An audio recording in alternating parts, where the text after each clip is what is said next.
Hello student, कैसे हैं आप सब। एक बार पुनः आप सभी का आपके अपने चैनल सीयू कोचिंग क्लासेस पर स्वागत है। और आज का जो टॉपिक है प्रथम कोटि की अपक्रिया किसे कहते हैं, प्रथम कोटि की अपक्रिया के लिए व्यंजक। क्लास 12 केमिस्ट्री एनसीईआरटी पैटर्न पर आधारित मैं आपको पढ़ा रहा हूं, जो कि चैप्टर 4 का ये टॉपिक है और काफ़ी महत्वपूर्ण है मेरे भाइयों। ठीक है, ये जो अपक्रिया की कोटि है वो प्रथम कोटि का जो व्यंजक है हमेशा पूछा जाता है। क्वेश्चन आएगा अपक्रिया की प्रथम कोटि किसे कहते हैं, इसके लिए आपको व्यंजक निकालने के लिए पूछा जाएगा। तो अपक्रिया की प्रथम कोटि को पहले समझें कि जैसे किसी अपक्रिया को प्रथम कोटि की अपक्रिया तब कहा जाता है जब अपक्रिया की जो दर है केवल एक सांद्रण पद पर निर्भर करती है।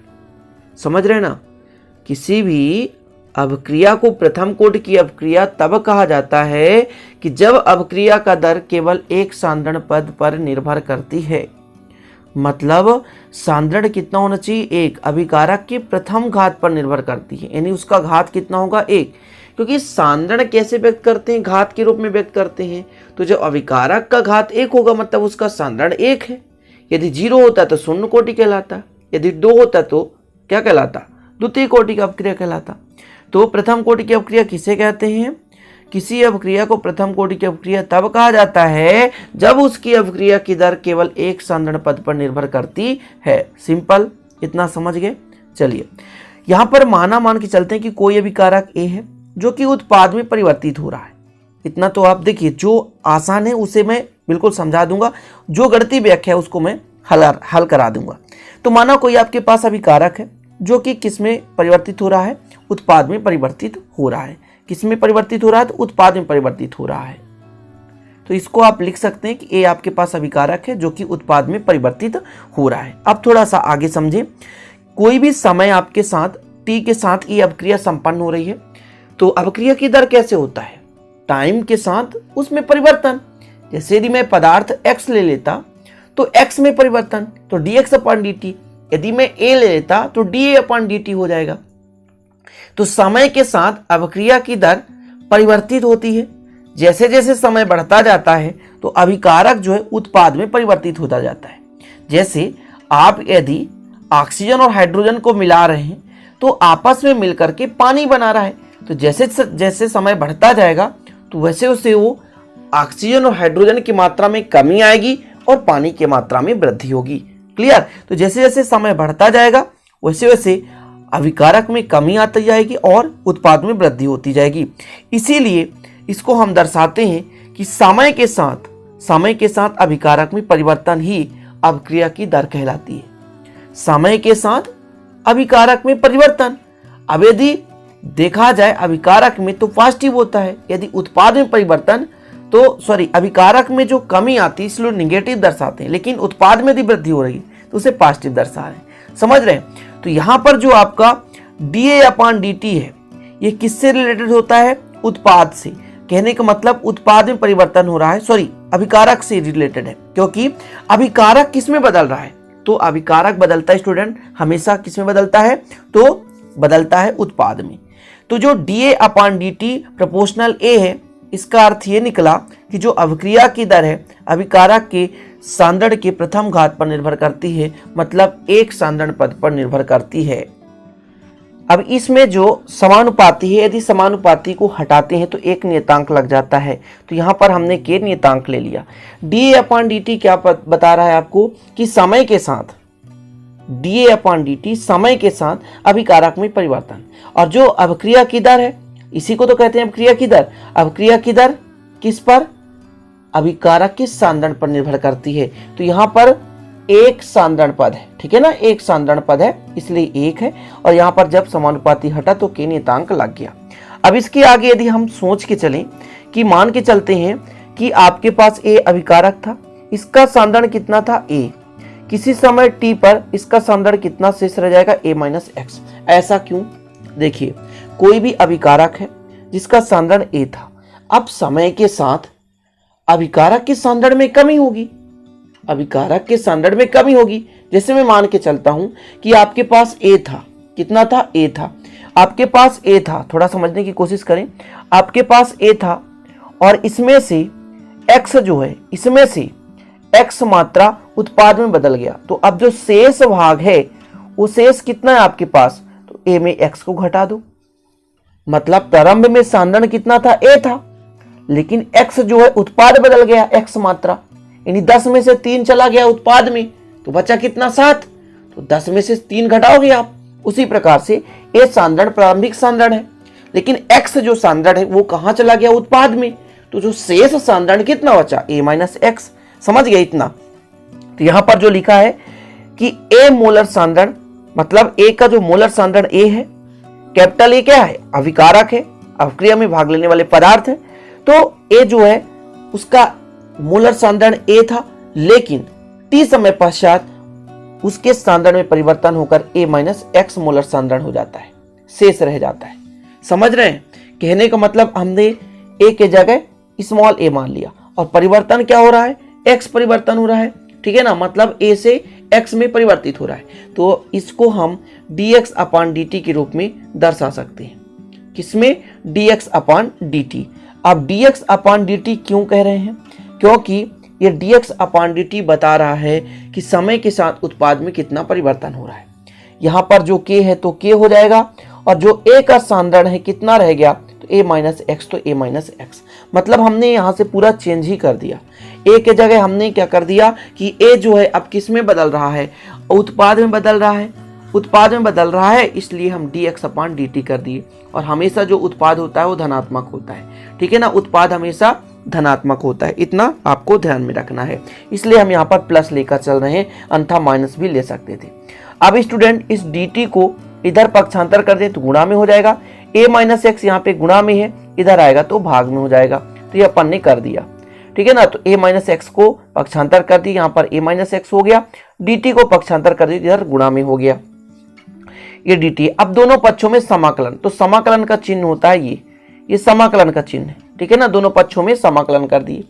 1/x का होता है log x, तो हमने log x कर दिया, लेकिन यहाँ पे a माइनस एक्स है और x के साथ ऋण है, इस कारण से ऋण सामने आ जाता है। मैथ वाले तो इसे बखूबी से समझ जाएंगे जो समाकलन पढ़ते हैं, लेकिन बायो वाले समझ लें थोड़ा सा कि 1/x का समाकलन log x होता है, 1/x का समाकलन क्या होता है, log x होता है। समझे अच्छे से, 1/x का log x, तो यहाँ पर x की जगह a माइनस एक्स है तो a माइनस एक्स हो गया, और a माइनस एक्स का फिर हम अवकलन करते हैं तो x का हो जाता है 1 माइनस कारण सामने आ जाता है। कुल मिलाकर x ऋणात्मक के कारण यहाँ पर माइनस हम लिख देते हैं। बायो वाले इतना समझ लें, मैथ वाले तो बेहतरीन ढंग से इसका पूरा समाकलन अवकलन ही जानते हैं, इसलिए उनको कोई दिक्कत नहीं होगी। यहाँ पर स्टूडेंट एक बचता है कि अचर पद है, इसलिए इसे बाहर ले लिए, और एक का जो समाकलन t के सापेक्ष में t ही होता है, और जो आपका c है वो c क्या है, एक नियतांक है, वो c क्या है, एक नियतांक है। समझ रहे हैं, c क्या है, एक नियतांक है। कंप्लीट। तो यहां से कैसे आया, तो 1/x का log x, x की जगह a माइनस एक्स है तो a माइनस एक्स कर दिया, और इस ऋण के कारण सामने ऋण आ गया। एक का समाकलन t होता है, एक का समाकलन t होता है, बार बार कह रहा हूं, एक का समाकलन t के सापेक्ष t होगा, x के सापेक्ष x होगा, तो एक का समाकलन t हो गया। c एक आपका क्या है, समाकलन नियतांक है, c क्या है, समाकलन नियतांक है। अब यदि आपसे मैं कहूं, समझिएगा यहां तक आप करिए यहां पर, और यहां पर यदि आपसे कहूं कि यदि t बराबर 0 है, t बराबर 0 है तो प्रारंभिक सांद्रण तो पूरा का पूरा a ही रहा होगा कि नहीं, जी हाँ। अरे समय जब 0 है तो पूरा का पूरा अभिक्रिया अभी संपन्न ही नहीं है, मतलब पूरा का पूरा अभिकारक का सांद्रण शेष है। जब समय 0 है, t बराबर 0 है, मतलब अभिक्रिया संपन्न नहीं हो रही है, तब जो a माइनस एक्स शेष जो सांद्रण है वो पूरा प्रारंभिक सांद्रण के बराबर होगा। समझ रहे हैं कि नहीं, जब t इक्वल 0 है, t इक्वल 0 समझिएगा कोई भी अभिक्रिया है, अभिक्रिया किस में बदल रहा है, अभिकारक से उत्पाद में बदल रहा है, लेकिन जब समय 0 है मतलब अभिक्रिया शुरू ही नहीं हुआ है, तो प्रारंभिक सांद्रण a माइनस एक्स बराबर कितना होगा, a होगा।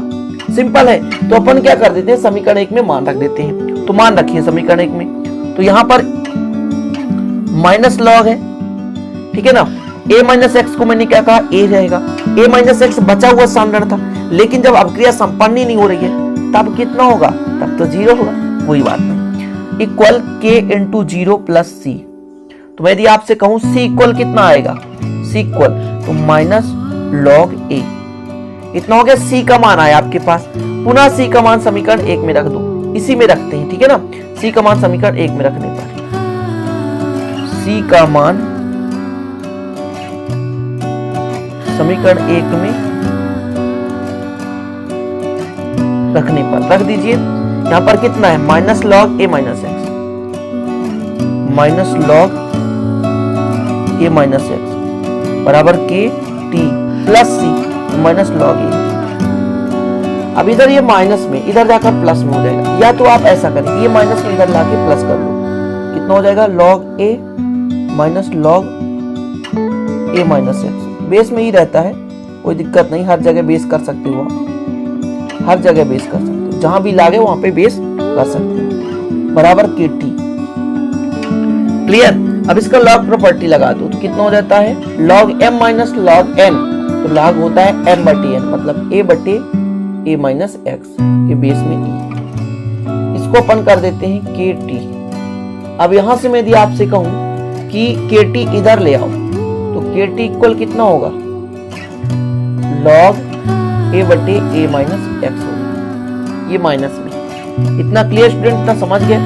अब यहां से मैं आपसे कहता हूं कि आप के का मान निकालो, के का मान, तो के का मान आप कहोगे तो 1/t हो जाएगा, गुणा में इधर आके भाग में हो जाएगा, और log a बटे a माइनस एक्स हो जाएगा। जब इसको लघुगणक 10 में बदला जाए तो कितना हो जाएगा जानते हैं, 2.303 का यहाँ मल्टीप्लाई कर दो और ये हो जाएगा log 10 में बदल रहे हैं ना, तो a बटे a माइनस एक्स हो गया।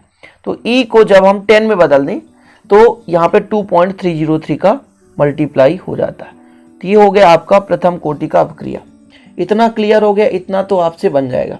इसको आप और आगे भी लिख सकते हो कि व्यंजक को हम निम्नलिखित से व्यक्त कर सकते हैं, लेकिन यदि पूछा गया कि प्रथम कोटि की अपक्रिया के लिए दर का व्यंजक ज्ञात कीजिए तो बस आपको इतना ही करना है, आगे करने की आवश्यकता नहीं है।